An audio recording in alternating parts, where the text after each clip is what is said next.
एक मोठा प्रकल्प मुंबईमध्ये येतोय, तो मुळात परस्पर अदानीला का दिला इथपासून सगळी सुरुवात होते, कळलं का?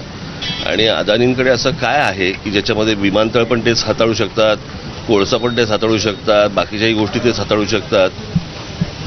आणि एवढा मोठा प्रकल्पाला तुम्ही सगळ्या म्हणजे जेवढ्या टाटांपासून अनेक लोक या कंपन्या आहेत ज्यांच्याकडनं तुम्ही टेंडर्स मागवायला पाहिजे होती, डिझाईन मागून घ्यायला पाहिजे होतं, तिकडे नेमकं काय होणार आहे कळायला पाहिजे होतं, पण ते झालं नाही.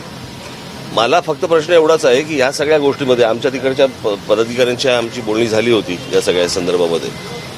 आणि अदानी ग्रुपची कोणीतरी एक जण आहेत, त्यांनाही म्हटलं मला पहिलं डिझाईन तुमच्याकडनं मला दाखवा, हेही झालं होतं.